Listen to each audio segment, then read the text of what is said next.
큐티 합시다. 오늘부터는 우리 같이 다시 누가복음 말씀을 함께 나누도록 하겠습니다. 오늘 큐티 제목 보고 싶습니다. 누가복음 18장 35절부터 43절까지 말씀 같이 기도하고 말씀 볼게요. 하나님, 이제 큐티를 하려고 해요.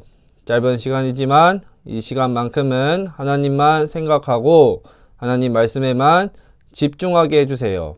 말씀이 저의 마음에 새겨지는 시간이 되게 해주세요. 말씀을 본 그대로 살아갈 수 있도록 하나님 함께 해주세요. 예수님의 이름으로 기도합니다. 아멘. 누가복음 18장 35절부터 43절까지 보사님과 함께 천천히 읽어보겠습니다. 예수님께서 여리고에 가까이 가셨을 때였습니다.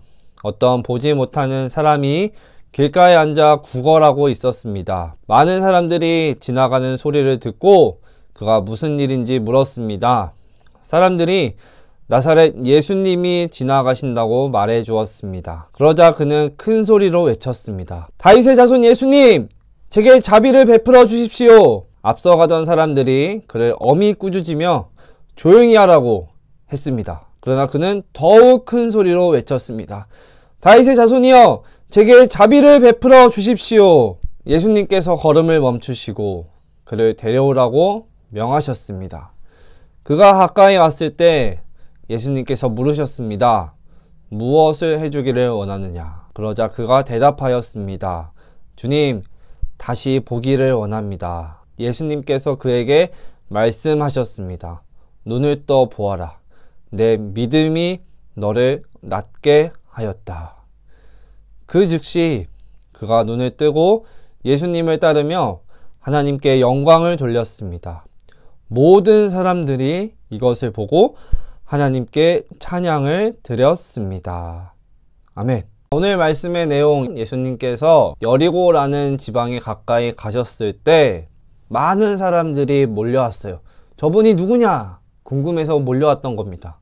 근데 사람들은 예수님을 보고 나사렛 예수님, 나사렛 예수다 라고 불렀습니다. 사람들이 예수님 앞에 나사렛이라고 붙인 이유가 있어요. 뭐냐면 예루살렘처럼 그때 당시에 유명한 동네 출신이 아니라 나사렛, 하찮은 촌동네 출신이라고 예수님을 얕잡아 본 거예요. 예수님이 어떤 분이신지 그들은 알지 못하고 깨닫지 못하고 촌동네 출신 예수다 라고 예수님을 그렇게 불렀습니다. 근데 여기서 한 사람이 다시 등장을 해요. 누구냐면 바로 앞을 못 보는 한 사람, 거리를 떠도는 앞을 못 보는 한 사람이 등장합니다. 이 사람은 예수님을 보고 이렇게 얘기해요. 오늘 말씀을 보니까 다윗의 자손 예수님, 다윗의 자손 예수님. 이 말, 다윗의 자손 예수님이라는 뜻은 이 세상을, 이스라엘을 구원하실 구원자를 부를 때마다 쓰인 단어예요. 근데 이 앞을 못 보는 사람이 예수님을 가리켜 다윗의 자손 예수님, 우리를 구원하실 분 예수님이라고 부릅니다. 앞을 못 보았지만, 눈이 안 보였지만 이 사람은 예수님이 어떤 분이신지 확실하게 알았어요. 예수님만 내 눈을 고쳐주실 수 있고 나를 구원해 주실 수 있는 분이라고 이 사람은 알았던 거예요. 그래서 사람들이 막 조용히 안 해! 했는데도 계속해서 예수님! 다윗의 자손 예수님! 나 좀 고쳐달라고 라고 부르짖고 예수님을 찾습니다. 그리고 예수님은 그 소리를 들으시고 네가 무엇을 원하느냐 하시자 제가 앞을 보고 싶습니다 라고 예수님께 말하자 예수님은 나를 향한 너의 믿음이 너를 낫게 하였다 하고 말씀하시고 이 사람은 그 뒤로 눈을 뜨게 됩니다. 질문 하나 볼게요. 앞을 못 보는 사람은 예수님을 누구라고 불렀나요? 38절에서 39절까지 말씀 같이 읽어볼게요. 시작. 그러자 그는 큰 소리로 외쳤습니다. 다윗의 자손 예수님, 제게 자비를 베풀어 주십시오. 앞서가던 사람들이 그를 엄히 꾸짖으며 조용히 하라고 했습니다. 그러나 그는 더욱 큰 소리로 외쳤습니다. 다윗의 자손이여, 제게 자비를 베풀어 주십시오. 다시 이야기하면은 사람들은 예수님을 뭐라고 불렀죠? 나사렛 예수님. 근데 앞을 못 보는 사람은 다윗의 자손 예수님이라고 불렀습니다. 왜? 예수님이 어떤 분이신지 알았기 때문에. 아, 저분이구나. 저분이 하나님의 아들이구나. 라는 걸 마음의 눈으로는 볼 수 있었던 겁니다. 예수님을 나사렛 예수님이라고 불렀던 다른 사람들은 눈은 뜨고 있었지만 눈앞에 있는 예수님이 어떤 분인지 알지 못했고 깨닫지 못했어요. 이 눈은 뜨고 있었지만 마음의 눈은 감고 있었던 겁니다. 진짜 봐야 할 분을 보지 못하고 마음으로 믿어야 할 분을 눈앞에 보면서도 믿지 못했던 거예요. 다른 사람들은. 근데 앞을 못 보는 사람은 얼굴에 있는 이 눈은 볼 수 없었지만 마음의 눈, 믿음은 있었던 겁니다. 예수님을 향해서. 여기서 생각해 볼 거. 당시 사람들은 생각했어요.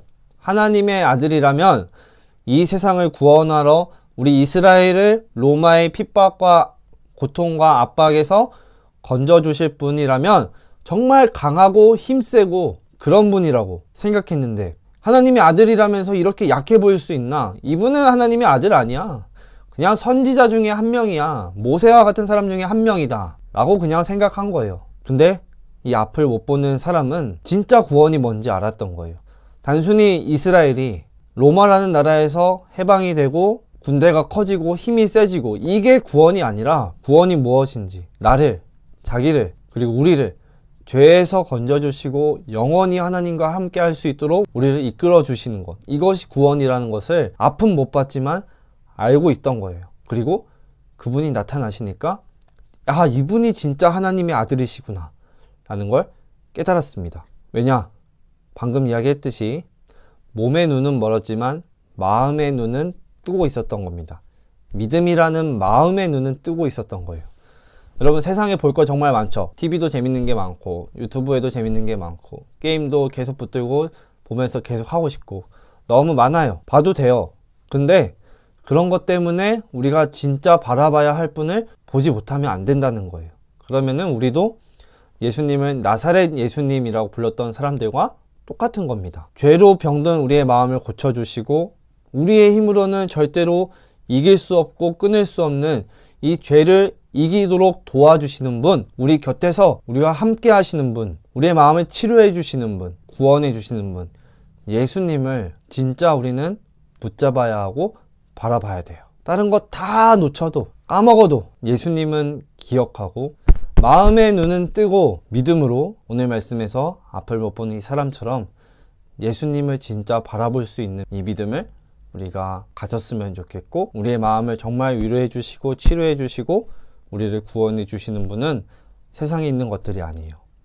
예수님 한 분밖에 없습니다. 이것을 기억하고 마음의 눈을 뜨고 믿음으로 살아가는 우리 모두가 됐으면 좋겠습니다.